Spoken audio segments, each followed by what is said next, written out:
Transmutation.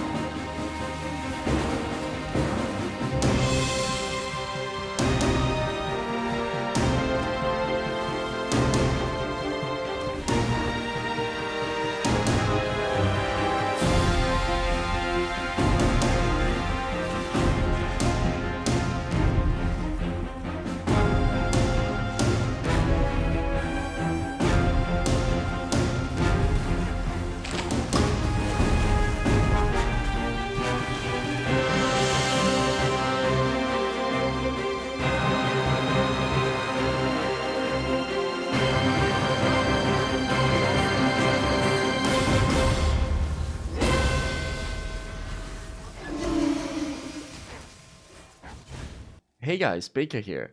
As promised, I wanted to give you an update on the Fireburster and give you a more in-depth explanation of the build and like the progress we did. In case you didn't see the first video, which was basically the leveling section, or rather the start of the Fireburst with a staff and like basic gear, you can watch it. It's linked in the description below. But let's dive into it.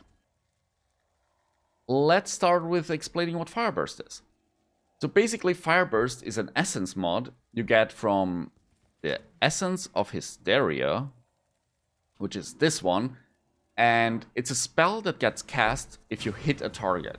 Like, no matter with what you hit a target, if it's a spell, attack, or even your flame dash, it will cast Fireburst on it.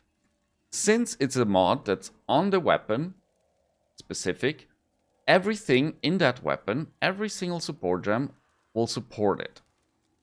So you don't need to link them, just need 6 sockets. That's why it's not really ideal to use it on a one-hand item.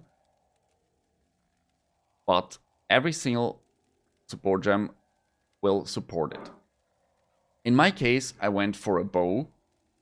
One reason is to have an additional elder item, which would be my quiver, compared to a staff. The second important plus side of the bow is the 6% increased movement speed and the higher block you can reach with just the quiver if you don't spec into staff nodes on the tree. Stat-wise, the bow and the staff will have similar stats or damage in the end. I went with the +1 socketed gems, which helps all our gems, ideally especially our awakened gems, since you gain a lot from the levels. We have the +2 level of socketed support gems from a Katarina Unveil. We have the 16% of fire damage as extra chaos damage. And I got really lucky and hit the Calling Strike, but theoretically I would have gone with any suffix. The best suffixes are Calling Strike and damage over time multiplier on the suffixes. So that concludes the bow. I have a bunch of clips how we crafted it on stream. We got really lucky, hit the Calling Strike with Fireburst on the first essence. It works. Okay. See? Now it's fine.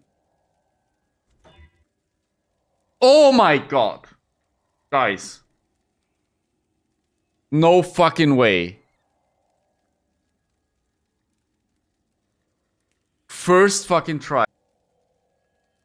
So it's a null time, fuck it. Please, accuracy.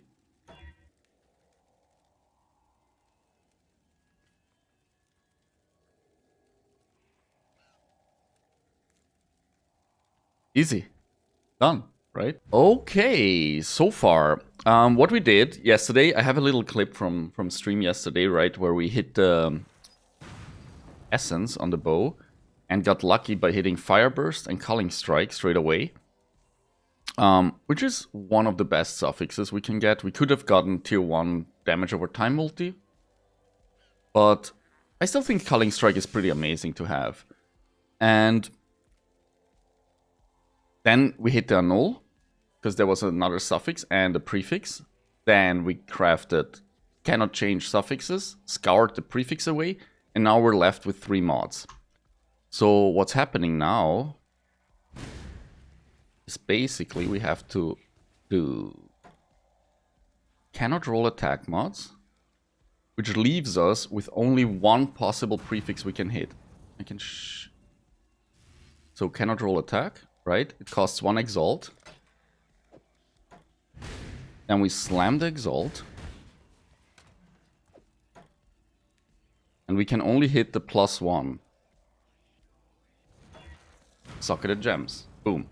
Okay, so that's fixed, right? Can craft up to 3 modifiers, which is the 4th exalt we need total. Nice.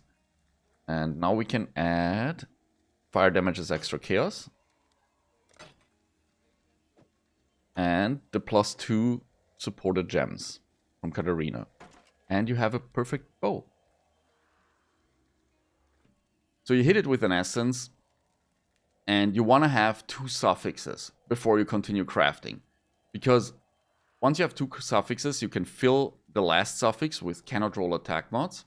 So all suffixes are full, and then any exalt you slam on it, well, an exalt you slam on it, will give you the +1 to level of socketed gems, because that's the only prefix that is not an attack roll on a bow.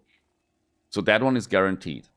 After you have that, you can just multi-mod the item. Like, can have up to 3 crafted modifiers, craft +2 socketed gems, and the fire damage is extra chaos, and you're done. So what we did when we reached around level 70 or 75 was transition the build and base it around a specific item, which is called Blasphemous Grasp. It's an Elder drop, so it drops only from the Elder, it cannot be chanced, and it gives us a few things that are really good for this build. First of all, we get max life per Elder item equipped, so each Elder item we have will give us maximum life. Next, we get 4% damage over time multiplier per Elder item equipped, so ideally we will have all Elder items in the end. I'm gonna tell you how to achieve that. And which is even better that a lot of people, you know, don't really necessarily think about, is the 8% increased effect of non-damaging ailments per Elder item, which are, in our case, shock. So our shock effect will get better and better, which will also apply to bosses. So at the moment I'll get around 35% shock on bosses, which is already pretty nice, but we'll see how to improve that in the future. The last stat on it, the remove an ailment when you use a flask if all equipped items are Elder items, is a nice bonus, but not really something we're going for. Like, that's really not important about the item.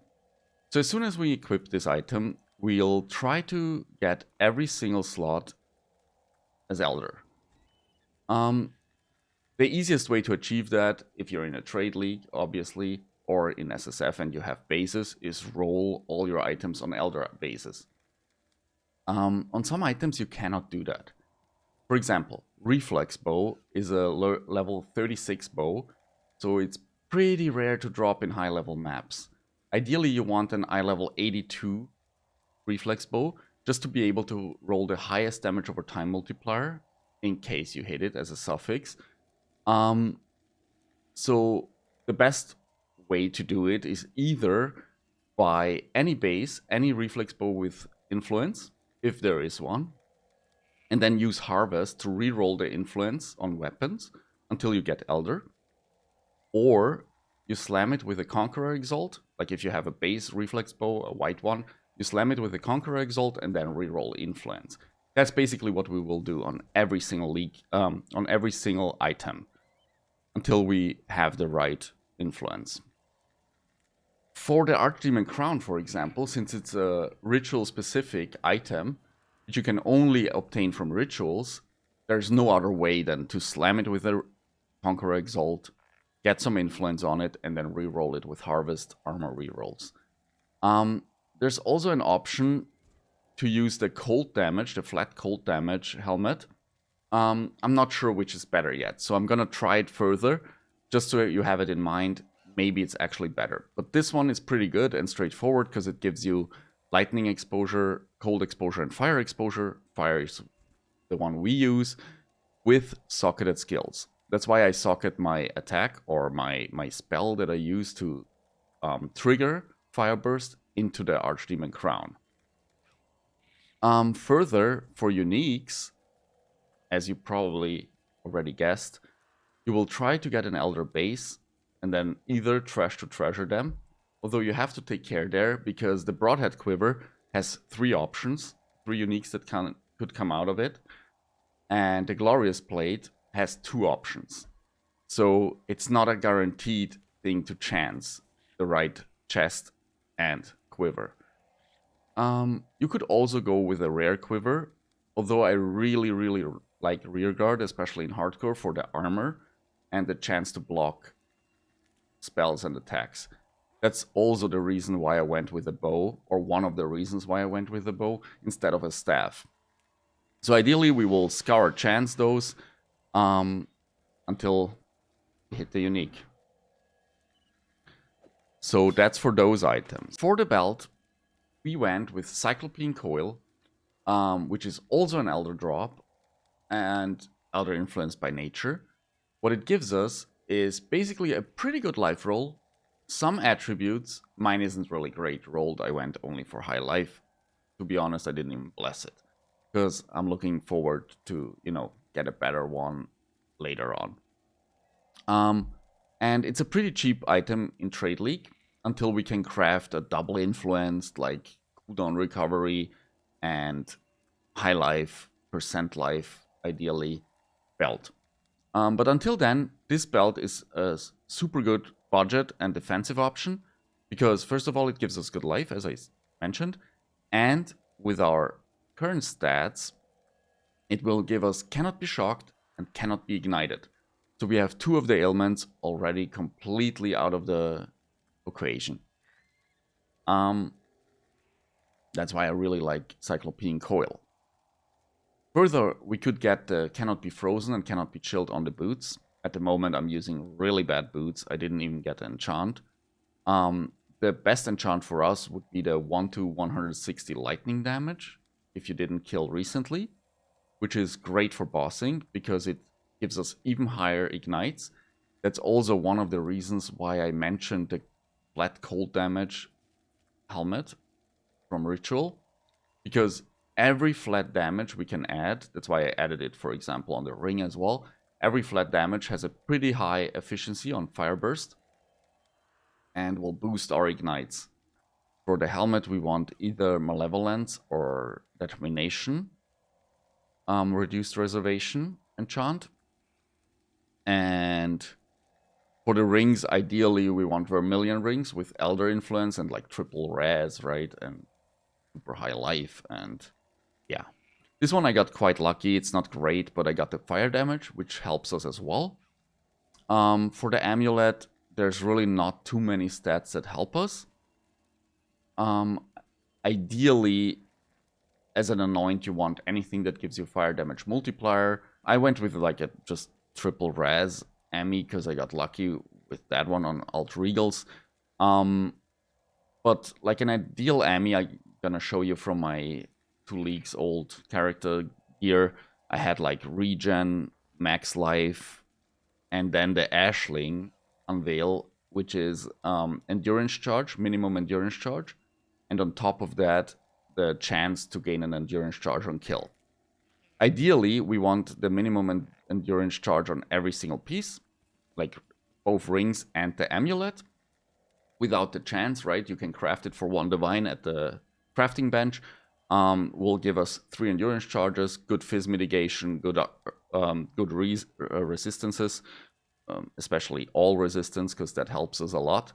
It's pretty hard with that many uniques to reach the resistance cap, as you would have guessed. So yeah, that would conclude all the gear. About the flasks, it's kind of tough to say what's ideal. I played around with a few ideas. Wise Oak would be a great flask. You have to have all your resistances balanced, which I had for a really short period of time, but not too long.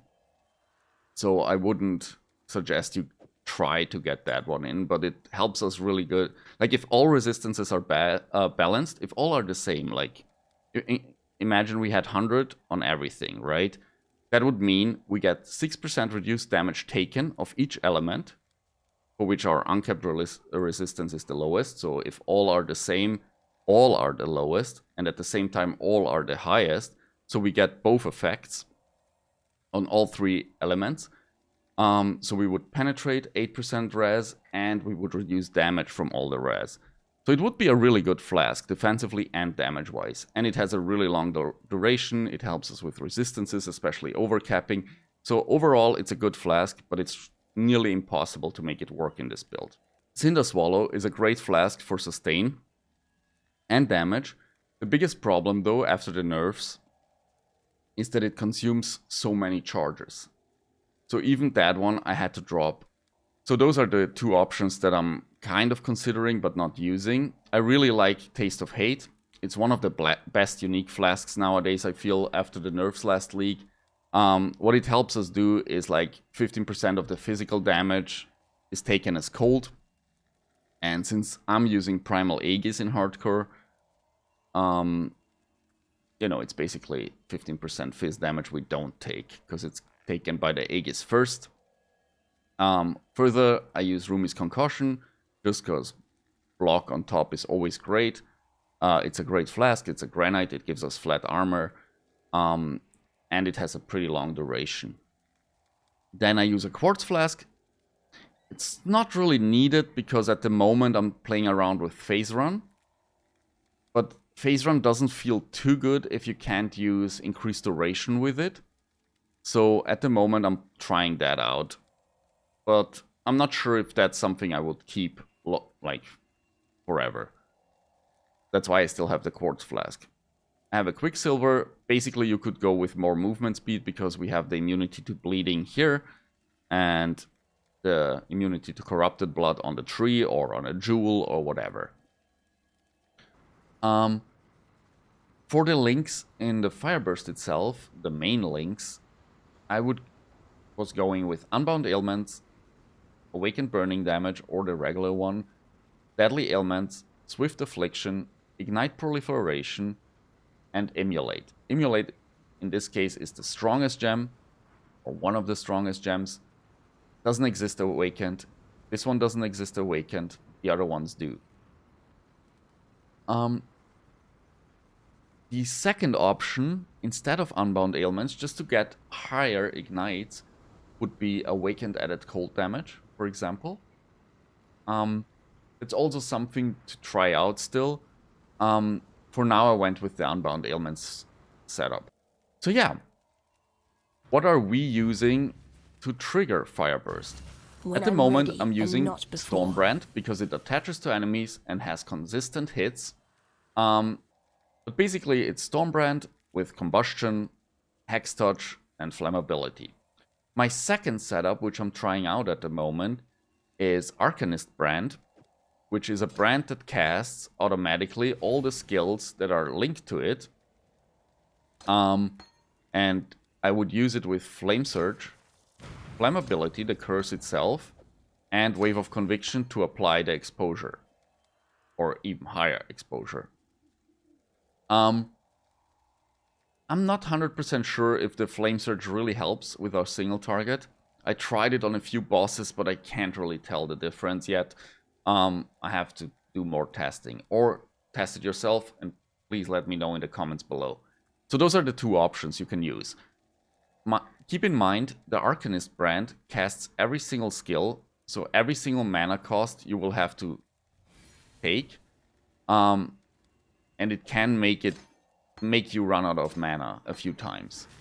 For the auras, I went with Determination, Herald of Thunder with Eliprolif, as I mentioned, and Malevolence for more damage over time and increased skill effect duration.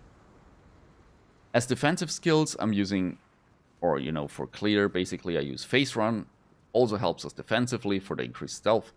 I use Flame Dash as movement skill, and I use Enduring Cry and Molten Shell.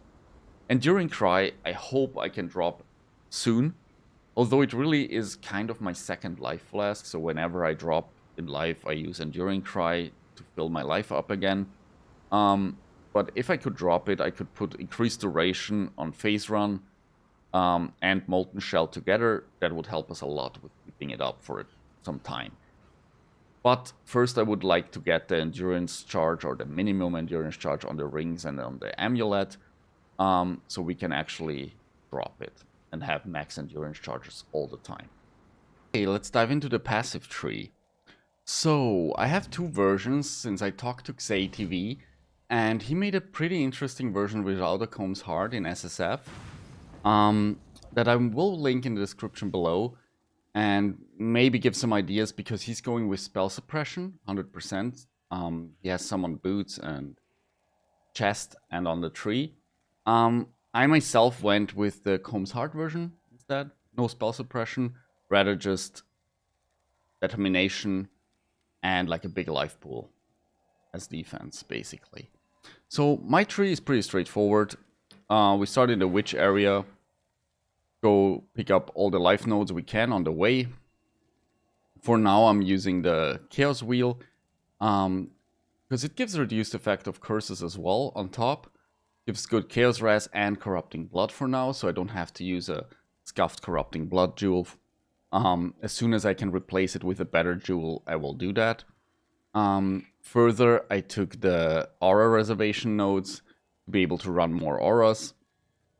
I'll most likely grab this jewel socket as well on top, as soon as I get more levels in. As you see, it's mostly life and some fire damage nodes here.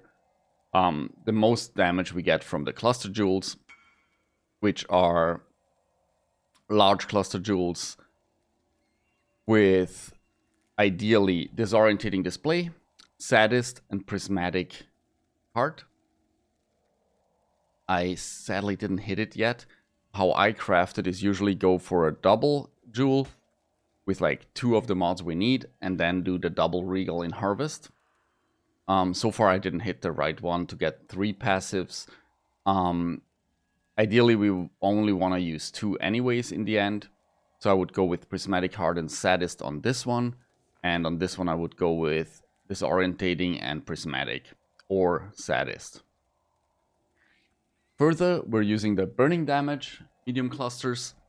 Ideally with Blowback and Burning Bright, or Blowback and Exposure Therapy. In the end, I should end up with 4 of those. And yeah, that's for the cluster setup. For the regular jewels, we got a really interesting new mod that appeared this league, which is damaging ailments deal damage 6% faster. I have that on every single jewel I have. Ideally, you want it together with like either stats that you need or res, and or fire damage over time multiplier with it. It is an insane boost to damage. Like Watcher's Eye before gave us 15% faster, and now you can get that basically with 3 jewels and even surpass that. So that's the goal. Which brings us to the Watcher's Eye. There's 2 Malevolence mods that are interesting for us that could be obtained, which would be the damage over time multiplier with when affected by Malevolence, and the deal damaging ailments faster. Another jewel you could use, or especially I used when I passed through that side of the tree, in this jewel slot you could use an anatomical knowledge. It gives quite a lot of life, because all those int nodes can get converted into plus life, and it has 8% life implicit. For the Ascendancy, I went first into Shaper of Flames. Then, especially if you're in softcore, go with Shaper of Storms, Mastermind of Discord, and last I took Bastion of Elements, which is pretty nice because can't take reflected damage, opens up a lot of options for maps to roll them and run them. Also, it's a good damage mitigation against elementals, since we don't get any additional max res or anything in this build. In softcore, I would probably swap this for Heart of Destruction, or even Shaper of Winter. You can play around with it. If you have any other ideas, or if you feel that one of those works better than the other, please leave it in the comment section below. I'll make sure to read it and give my thought or try out more in that direction. I'll show you my level 100 character from 2 leagues ago, just so you see where the gear is going, basically. We are now on the level 100 Fireburster from 3.14. As you see, we have 10.4k life, which is still obtainable this league. I got Aspect of the Spider in, which I hope we will get in as well. The Malevolence enchant is one of the best. For the Amulet, as I already mentioned earlier, the chance to gain Endurance Charge on kill is really big. Or just minimum Endurance Charge on all 3 rings, then you'll also be fine. The bow, I got a bit luckier than this time. I got the damage over time multiplier on it, tier 1, which is really nice. But Culling Strike is not far off. Everything else, Chanced Combs Hard, Chanced Rearguard, went for the Cannot Be Chilled here. The Forbidden Taste was an amazing flask. Sadly, it got nerfed really hard, since now you take 25% of your maximum life as chaos damage per second, which can put you into iffy situations, especially if your chaos res isn't maxed. And on my weapon swap, I had a perfect weapon to get Vigilant Strike and Fortify going. It doesn't work anymore, but what you can still get is a shield with +2 Frenzy, and basically just by swapping to the shield and back, you will keep the Frenzy charges for like 10 seconds. Yeah, here you see it. Basically just to get some extra damage and speed in. You could do that on a Veritania shield and just craft minimum Frenzy charges. Ideally I went with max life or a good life roll as well, just so we don't lose life by swapping.